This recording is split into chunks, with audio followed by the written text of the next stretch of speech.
ونشهد أن سيدنا وسندنا وحبيبنا وحبيب ربنا وطبيبنا وطبيب قلوبنا ومولانا محمدا عبده ورسوله الذي أرسله بالحق بشيرا ونذيرا وداعيا إلى الله بإذنه وسراجا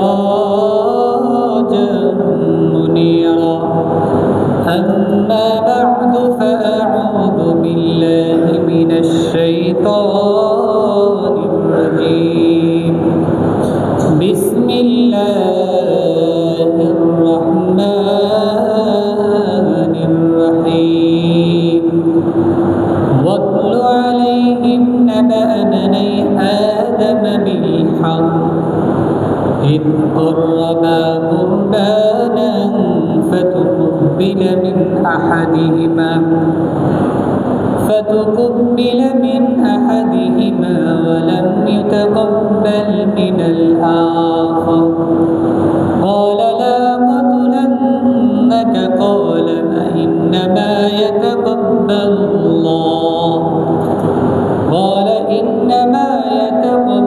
الله من المتقين وقال تعالى رب هب لي من الصالحين فبشرناه بغلام حليم صدق الله مولانا العظيم وصدق رسوله النبي الأمي الكريم ونحن على ذلك لمن الشاهدين والشاكرين والذاكرين والحمد لله رب العالمين সবাই আমরা মহব্বতে দরুদ ইব্রাহিম পড়ি اللهم صل على محمد وعلى آل محمد كما صليت على إبراهيم وعلى آل إبراهيم إنك حميد مجيد اللهم بارك على محمد وعلى آل محمد كما باركت على إبراهيم وعلى آل إبراهيم إنك حميد مجيد আলহামদুলিল্লাহ আল্লাহ রাব্বুল আলামিনের দরবারে লাখ কোটি শুকরিয়া আদায় করি যে আল্লাহ রাব্বুল আলামিন আপনাকে আমাকে মায়া করে মহব্বত করে ভালোবেসে হাজারো মানুষ থেকে যাচাই বাছাই করে আল্লাহ রাব্বুল আলামিনের আমাদেরকে দেওয়া আরও একটি বরকতময় মাস জিলহজ মাস, গুরুত্বপূর্ণ ফজিলতপূর্ণ মাস জিলহজ মাস। এই মাস পর্যন্ত আল্লাহ রাব্বুল আলামিন আপনাকে আমাকে সুস্থতার হায়াতে ঈমানের হালতে বাঁচিয়ে রেখেছেন, সুস্থ রেখেছেন, আল্লাহর উপরে আসার বসার তৌফিক দান করেছেন। এজন্য মহান মালিকের দরবারে আমরা শুকরিয়া আদায় করি, বলি আলহামদুলিল্লাহ। আমরা যখন আল্লাহ রাব্বুল আলামিনের শুকরিয়া আদায় করব, ইবাদত বন্দিগুলো করব, আল্লাহ রাব্বুল আলামিন এগুলো করার কারণে, শুকরিয়া আদায় করার কারণে খুশি হয়ে আমাদের এই নিয়ামতগুলো আরো বৃদ্ধি করে দেবেন, বলুন সুবহানাল্লাহ। এই জন্য আমরা দিল থেকে আরো একবার শুকরিয়া আদায় করে বলি আলহামদুলিল্লাহ। জিলহজ মাস খুবই গুরুত্বপূর্ণ ফজিলতপূর্ণ একটি মাস। জিলহজ মাসে মোটামুটি 10ই জিলহজ আসার পূর্বে, অন্য অন্য জিলহজ মাসে পূর্বে যেগুলো চলে গিয়েছে, আমাদের 2টি জুমা পড়ে, কিন্তু এবার আমরা একটা জুমা পাবো এবং সামনে ঈদের পরে একটি জুমা। তার মানে মাঝখানে কুরবানির সংক্রান্ত আলোচনা করার সময় খুবই সংক্ষিপ্ত, সময় কম। আল্লাহ রাব্বুল আলামিন যাদেরকে নিসাব পরিমাণ অর্থ সম্পদ দিয়েছেন, আল্লাহ রাব্বুল আলামিন যাদের উপর হজ খরচ করেছেন, পূর্বে আমরা আলোচনা শুনেছিলাম ইসলামের স্তম্ভ রয়েছে 5টি। বুনিয়াল ইসলাম আলা খামস, শাহাদাতু আল্লা ইলাহা ইল্লাল্লাহ ওয়া ইকামাস সালাহ ওয়া ইতাইজ যাকাত ওয়াল হজ্জ ওয়াস সাওমি রমাদান। কালিমা, নামাজ, রোজা, হজ, যাকাত। আমরা আলোচনা শুনেছিলাম কালিমা, নামাজ, রোজা 5টি স্তম্ভের মধ্যে 3টি স্তম্ভ, 3টি স্তর, ধনী গরিব অসহায় দুরস্থ সবার উপর মানা, বিশ্বাস করা, আমল করা ফরজ। কালেমা ওই শব্দ, ওই বাক্য, ওই শব্দগুলোকে বলে যে বাক্য শব্দ দ্বারা আল্লাহ এবং আল্লাহর নবীর পরিচয়, আল্লাহ এবং আল্লাহর রসুলের সাক্ষ্য পাওয়া যায়। আমরা কালিমা পড়ছি লা ইলাহা ইল্লাল্লাহ মুহাম্মাদুর রাসূলুল্লাহ, আল্লাহ ছাড়া কোনো ইলাহ নাই এবং হযরত মুহাম্মদ মুস্তাফা সাল্লাল্লাহু আলাইহি ওয়াসাল্লাম আমাদের রাসূল। আমরা কালিমায়ে শাহাদাত পড়ছি আশহাদু আল্লা ইলাহা ইল্লাল্লাহ ওয়া আশহাদু আন্না মুহাম্মাদান আবদুহু ওয়া রাসূলুহু। আমি সাক্ষ্য দিতেছি যে আল্লাহ ছাড়া কোনো ইলাহ নাই, ওয়া আশহাদু আন্না মুহাম্মাদান আবদুহু ওয়া রাসূলুহু। আমি সাক্ষ্য দিতেছি যে, আমি আরো সাক্ষ্য দিতেছি যে হযরত মুহাম্মদ মুস্তাফা সাল্লাল্লাহু আলাইহি ওয়াসাল্লাম আল্লাহর বান্দা ও রাসূল। কালিমা। নামাজ, ফজর, জোহর, আসর, মাগরিব, এশা 5 ওয়াক্ত নামাজ। গরিব দুঃখী, অসহায়, ধনী গরিব সবার উপর মানা আমল করা ফরজ। কালিমা, নামাজ, রোজা। ইয়া আইয়ুহাল্লাযীনা আমানু কুতিবা আলাইকুমুস সিয়াম। রমাদান মাস, সিয়াম পালনের মাস একটি চলে গিয়েছে। ধনী গরিব সকল শ্রেণীর মানুষের উপর আল্লাহ রাব্বুল আলামিন রমাদানের রোজাকে ফরজ করেছিলেন, সিয়ামকে ফরজ করেছিলেন। তার মানে হলো কালিমা, নামাজ, রোজা, এই 3টা স্তম্ভ সকল শ্রেণীর মানুষ, ধনী গরিব হোক, সবার উপর মানা আমল করা, বিশ্বাস করা ফরজ। শুধুমাত্র কেবলমাত্র হজ এবং যাকাত, যাদেরকে আল্লাহ রাব্বুল আলামিন নিসাব পরিমাণ অর্থ সম্পদ যাদেরকে ধনী বানিয়েছেন, তাদের উপর যাকাত আদায় করা এবং হজ পালন করা ফরজ।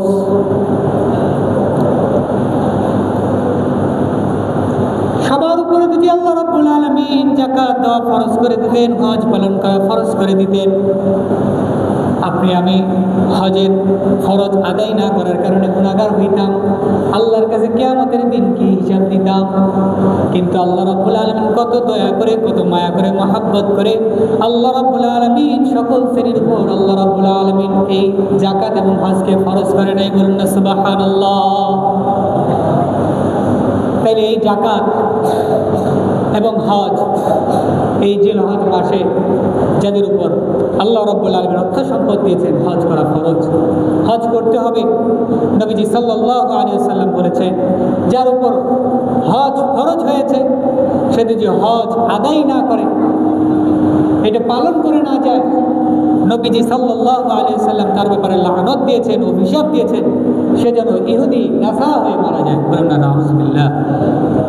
একজন মুমিনের ব্যাপারে, যাকে আল্লাহ রাব্বুল আলামিন অর্থ সম্পদ দিলেন, দেওয়ার পরেও হজ করলেন না, তার ব্যাপারে নবীজি সাল্লাল্লাহু আলাইহি ওয়াসাল্লাম লানত করতেছে, সে যেন ইহুদি নাসারা হয়ে মারা যায়। তার মানে যাকে আল্লাহ রাব্বুল আলামিন অর্থ সম্পদ দিলেন কিন্তু হজ করলো না, এই ব্যক্তিটা জাহান্নামী। এই ব্যক্তিটা কি? সবাই বলেন কি? যার উপরে নবীর লানত, সে কি কখনো জান্নাতে যেতে পারে? কিন্তু আমাদের সমাজে কিছু মানুষ দেখা যায় যে হজ করলে অর্থ সম্পদ কমে যাবে, এই অর্থ সম্পদের চিন্তায় হজ পর্যন্ত করেন। আছে না নাই? আল্লাহ রাব্বুল আলামিন যাদের উপরে নিসাব পরিমাণ অর্থ সম্পদ দিয়েছেন, তাদেরকে যেন আল্লাহ রাব্বুল আলামিন হজ করার তৌফিক দান করেন। সবাই বলে আমিন। এবং যাদেরকে আল্লাহ রাব্বুল আলামিন সম্পদ দেন নাই, তাদেরকেও যেন আল্লাহর ওই ফজিলতপূর্ণ পরিপূর্ণ ঘরটি, আল্লাহর ওই কাবা ঘর সবাইকে যেন যে তওয়াফ করার, আল্লাহর হজ পালন করার, সবাইকে ওই ঘরটি দেখার এবং নবীজির রওজা দেখার তৌফিক দান করেন। সবাই বলি আমিন।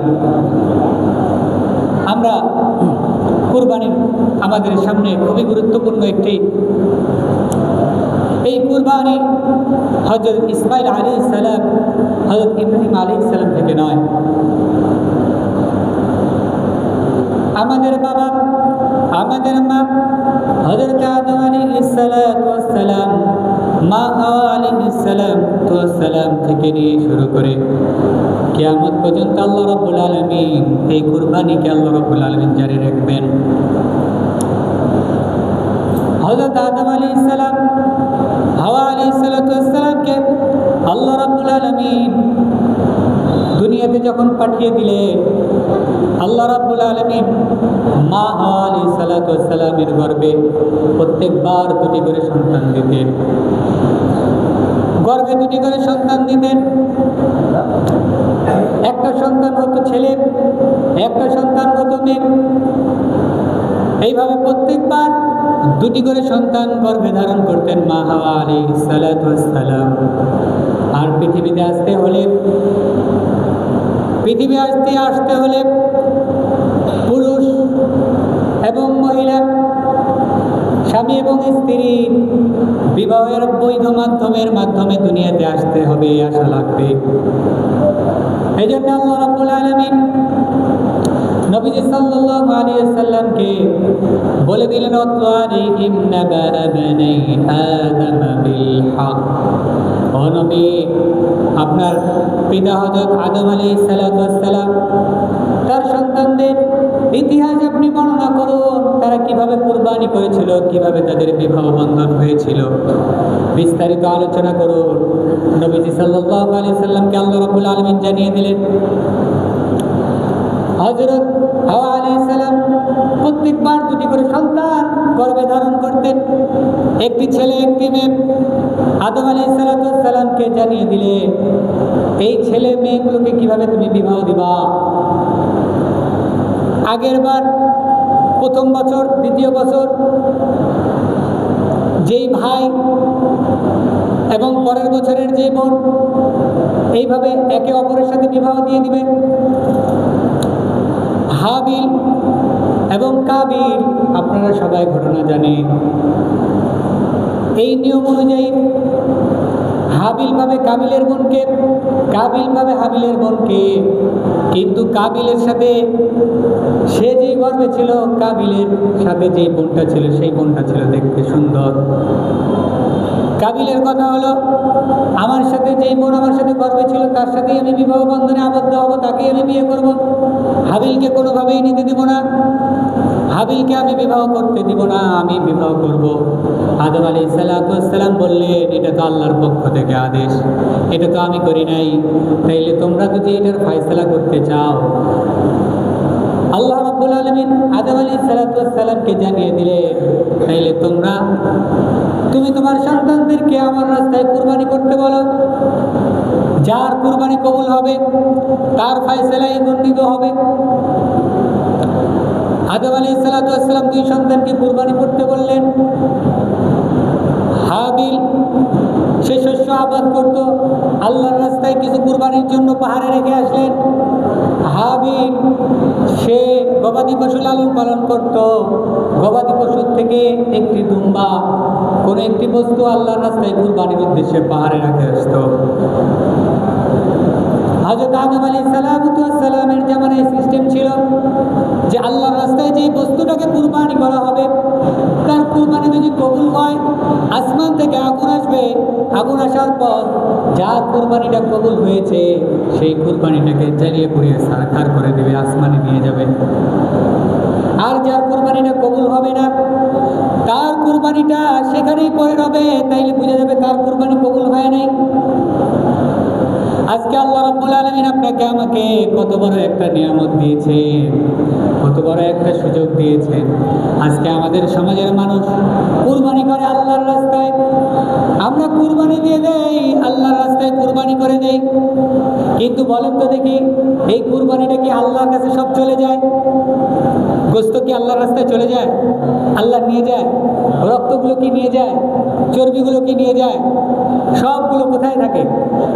আমাদের কাছেই থাকে। বলুন না সুবহানাল্লাহ।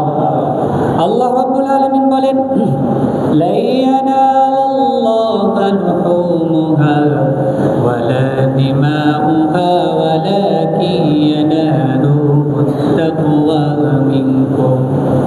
তোমরা যেই বস্তুটাকে আমি আল্লাহর রাস্তায় কুরবানি করো, সেই বস্তুটার রক্ত মাংস চর্বি চামড়া কোনো কিছুই আমি আল্লাহর কাছে পৌঁছায় না।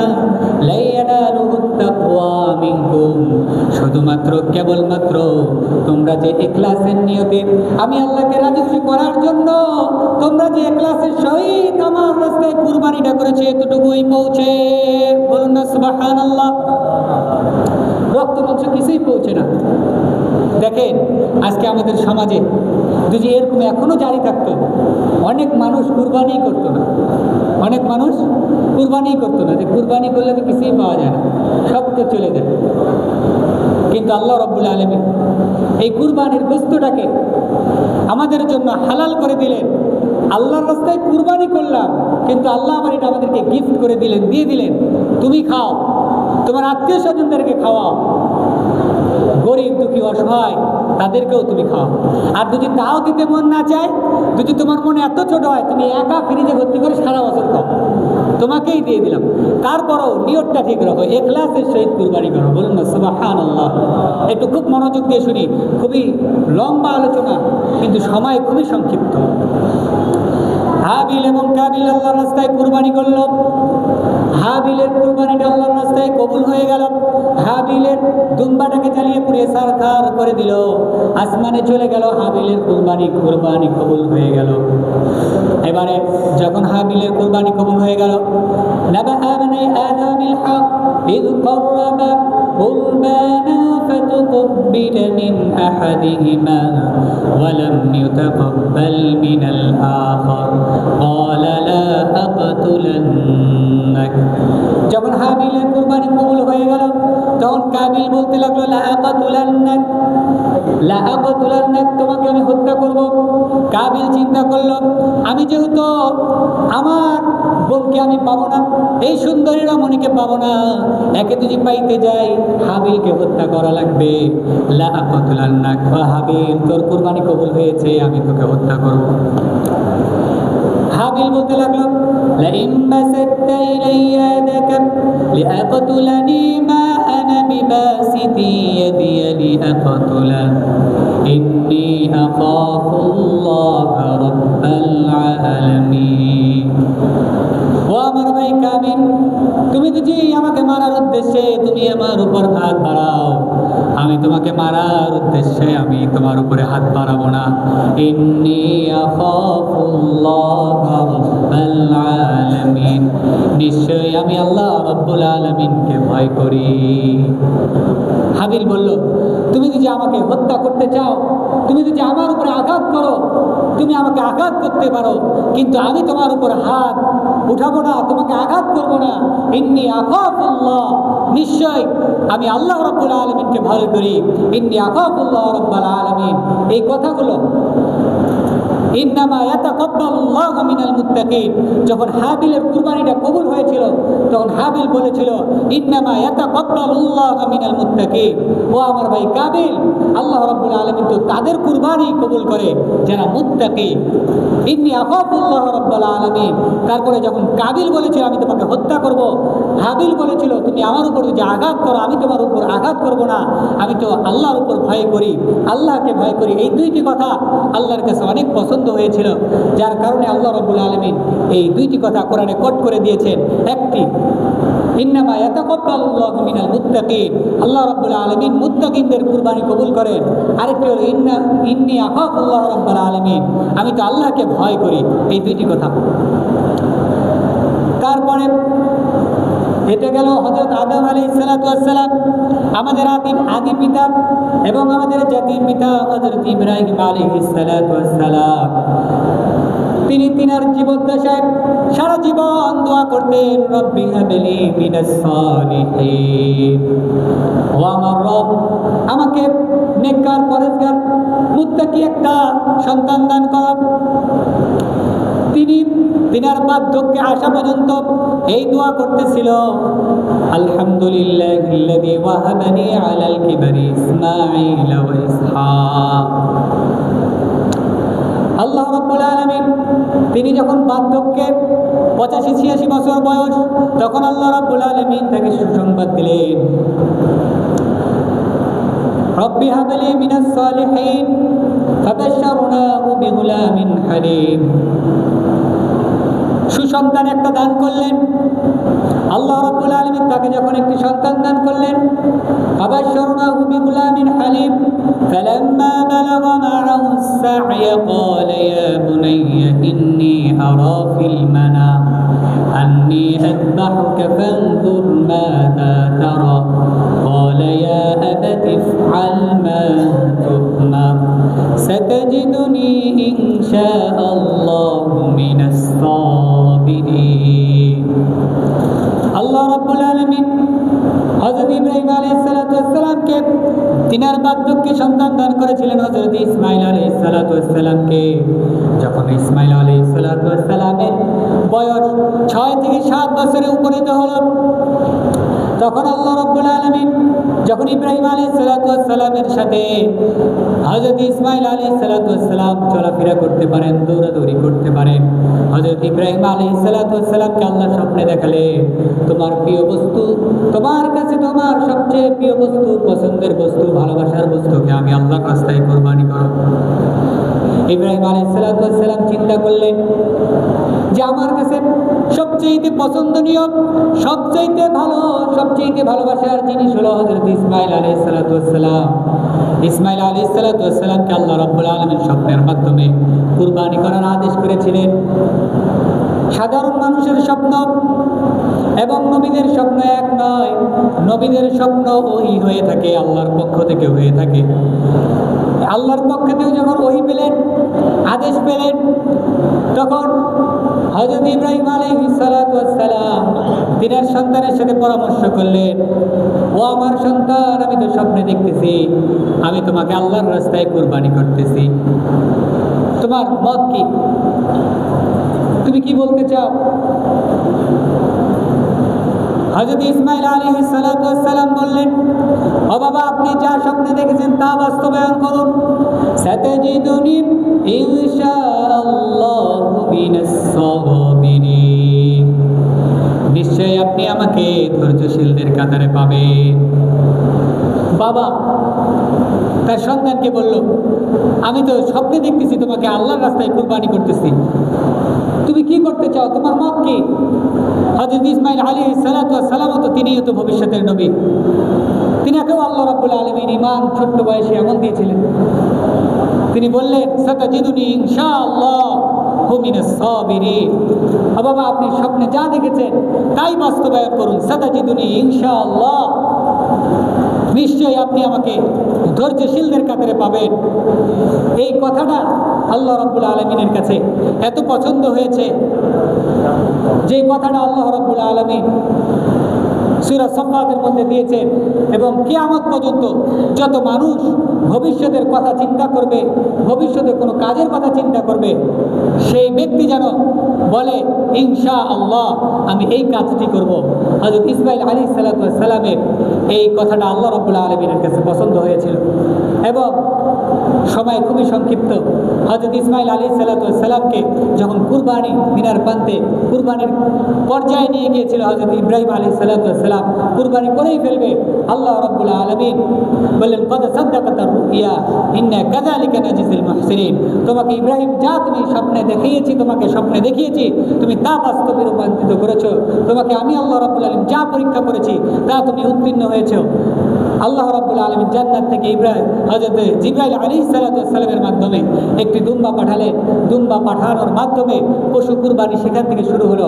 আজ পর্যন্ত আমাদের কাছে সবচেয়ে পছন্দের, সুন্দর, উৎকৃষ্ট যেই বস্তুগুলো কুরবানি করা যায়, সেই বস্তুগুলো যাদেরকে আল্লাহ রাব্বুল আলামিন অর্থ সম্পদ দিয়েছে, সেই অর্থ সম্পদ থেকে উত্তম বস্তু, উত্তম পশু কিনে এটাকে আল্লাহর রাস্তায় কুরবানি করা আমাদের জন্য মিল্লাত আবিকুম ইব্রাহিম আলাইহিস সালাতু ওয়াস সালামের সুন্নাত হিসেবে ওয়াজিব হিসেবে আল্লাহ রাব্বুল আলামিন কিয়ামত পর্যন্ত জারি করে দিয়েছেন। কাজেই আমাদের উপরে আমাদের যাদের কাছে সম্পদ রয়েছে সেই সম্পদ থেকে আমরা কুরবানি করব। আল্লাহ রাব্বুল আলামিন এই কুরবানি করার কারণে আপনার আমার হায়াতের মধ্যে বরকত দিবেন, বালা মুসিবত দূর করে দিবেন এবং আমাদের সম্পদগুলোকে বৃদ্ধি করে দিবেন। আর এই কুরবানি করার মাধ্যমে, এই কুরবানি করলে সব লাভ আমাদের, আখিরাতেও লাভ আমাদের, দুনিয়াতেও লাভ আমাদের। আল্লাহর কোনো লাভই নেই, আল্লাহর কাছে শুধু আমাদের দিলটা পৌঁছায়, গোস্ত মাংস চর্বিও পৌঁছায় না। আল্লাহ সব কিছু আমাদেরকে দিয়ে দিয়েছেন। আল্লাহ রাব্বুল আলামিন যে বিষয়গুলো আলোচনা করা হলো আমাদের সবাইকে আমল করার তৌফিক দান করুন। সবাই বলে আমিন। ওয়া আখিরু দাওয়ানা আলহামদুলিল্লাহি রাব্বিল আলামিন। যারা সুন্নাত পড়ে নেই কেবল তুমি জান্নাত।